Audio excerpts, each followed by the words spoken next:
Hello everybody, welcome back to the channel. I have an amazing video for you guys today. Here is an article from realtor.com that you guys are going to absolutely love. Look, check this out. The US may already be in a recession. Will the housing market collapse again? Now you guys know how I feel about this. I definitely think the housing market will be collapsing pretty soon here. Within the next year or 2 years, we're definitely gonna see a change in price, definitely much lower, definitely closer to 2019 levels. Now that is just my opinion, but you know what? I feel like I have a good understanding of everything that has happened, and the reason I think it's gonna go down is basically because people can't afford to live in their own neighborhoods. And whenever there's a situation where homes have skyrocketed in price the way they have in the last 3 years, we're going to see a correction. And I think the correction is going to be big because I don't think the economy is as strong as some people think it is. Now check this out. Here the article states, like I agree with this, the economy is shrinking, inflation is soaring, and the stock market is losing value. Searches for is the US officially in a recession are now trending on Google, and the nation isn't already in a recession. It might well be on a precipice of one. And it's left those with PTSD from the Great Recession of the late aughts wondering if another downturn could sink the hot housing market as well. I definitely think that it will sink the housing market. Remember, with inflation going up and everything becoming more expensive and loans are becoming more expensive, things are going to change, right? People are not gonna be able to save as much, and people are not gonna, if anybody loses their job, that's gonna create more foreclosures, which in turn is gonna create more supply with less buyers. When you have more supply and less buyers, the prices drop fast. Right now, we're definitely in a buyer's market. We have now transitioned from a seller's market to a buyer's market. And if you are looking to sell a house, I definitely believe your window is closing every single day quicker and quicker because there's basically less and less buyers in the market right now, and there's a lot of fears. People are a little bit scared. They don't know what's happening. Now here, check out this this quote: housing leads the economy. Housing is often the first sector to experience weakness during a recession, but it's often the first sector to rebound as well. I do agree with this a lot. As soon as things start going well, people are like, boom, prices are low, I want to jump back in the market. But we might not see that for 3-4 years from now, maybe even 5 years. So as a buyer, you definitely have time on your side. As a seller, you are losing time, very quickly. Now, if we keep reading, check this out. But that doesn't mean the economy is recession-proof. Typically, 2 quarters in a row of negative U.S. Gross domestic product, GDP, portends an economic downturn. GDP dropped 0.9% in the second quarter of the year, precedes by a 1.6% drop in the first quarter, according to the U.S. Commerce Department. However, unemployment is still very low, at 3.6%. But here's the deal, guys. With the unemployment, so there's a few things happening, right, which are kind of scary to me. Yes, we have less unemployment, but remember we had the great exodus, and there was a lot of factories out there that could not basically hire people at the rates that they had them there before, right? So if a factory employee was working for $18 an hour, and the company just couldn't hire anybody. They had to raise their the salaries to $25. In some cases, I've heard they raised them even to $32 an hour. Now think of what that's going to do to basically that product. They now have to sell the product for more because the cost of labor went up. Now that is inflation at its core, right? Everything now becomes more expensive. Now, how hard do you think it's gonna be for that company to take employees from $32 an hour back to 18? Well, I'm gonna tell you, it's gonna be virtually impossible.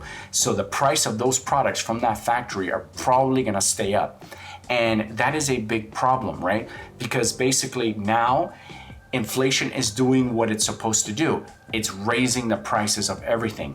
But not everybody's getting those price increases. So there are people in the economy that are gonna get really hurt by this, especially the poor and the lower classes.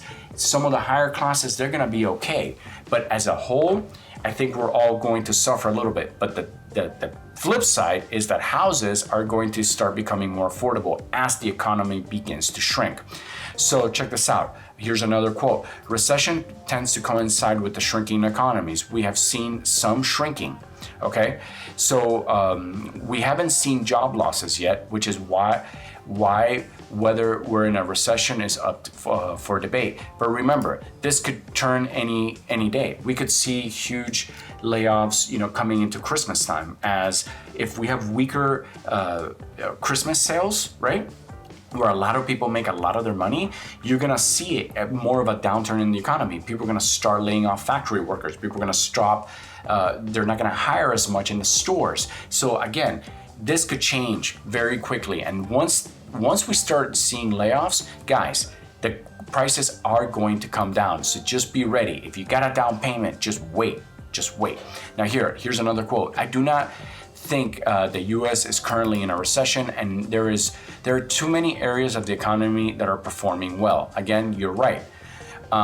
They're performing well in many ways because the government printed $10 trillion, and as a result, there's so much cash out in the community that, of course, that's got to go somewhere. But we have to pay that money back, and the process of paying it back is what's going to crash the economy.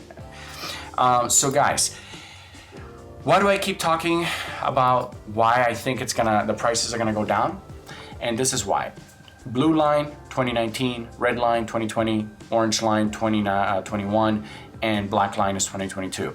The prices back in 2019 were $278,000 for the median sale price, and it has jumped all the way to $387 in 2022. So people's salaries have not jumped this much. So what does this mean? This is the indicator number one right here. What this is basically telling you and telling everybody is that the communities cannot afford to live where they work, right? So you see it, like you see areas, right, like in Southern California, where Riverside right here has a huge chance for a downturn. Look, housing downturn risk score of 84%, right? Versus, Anaheim down, which is still kind of far inland, it's 53%. So what happens is these coastal cities become so expensive that people essentially have to travel far out to the new construction and cheaper homes, right? If you want to commute from Long Beach out to Riverside, this could take you an hour and a half. With traffic, it could be like 2 hours, right? So people basically living in the coast, most likely renting, are saying, we want to buy a house. They finally find affordable housing on, inland. They start flocking there, and, as a result, it makes the prices jump like crazy. And then any downturn in the economy, if anybody loses their job, then you see a huge risk for a downturn in these areas, right? Wherever the price went up a lot, you're gonna see some of the biggest drops, right? So that's kind of what we're seeing across the United States, in the southern part of the United States and some of the most popular cities. We're seeing this where people rushed there, brought the prices way up, and now these are now at the highest risk. Now in the Northeast, we're seeing strong, steady kind of growth. It's stabilizing. In many ways, these are not possibly as popular as some of these southern cities, right? Remember, when winters come, it's pretty awful, right? So you could see how these are a little stronger, but definitely the southern states are a little bit weaker. Now things are changing, guys. Things are changing. That's why, making these videos to make sure that you have the latest news available, so you are able to make the best decision for you and your family. If you're looking to buy a house, my advice to you is just wait, because you're gonna have amazing buying opportunities. If you're selling a house, my advice to you is get it on the market as soon as possible, because you might not be able to get these high prices for a long time, because I do believe we're gonna bottom out in a year, maybe 2, maybe 3 years. So, if you still wanna get them high prices for your house, there might not be a better time to sell. And if you're renting, my advice is, make sure you have a W-2 job, and make sure you're able to save at least 20% before you buy your first house, because If you put 20%, that you're not gonna have to pay PMI insurance, which is a big deal, and it's gonna just give you more cash every month. And you know, when you have a W-2 job, you are going to be able to get the best rates possible from mortgage companies. So I strongly encourage people to have a W-2 job and to definitely save at least 20%. You have like a year, 2 years, maybe 3 years for that bottom to hit. So you gotta start saving now, guys. It's a big, big deal. Now, if you guys like these videos, don't forget to smash that subscribe button and go ahead and like and leave a comment. Thank you guys so much for watching. I love you guys, and I'll see you on the next video.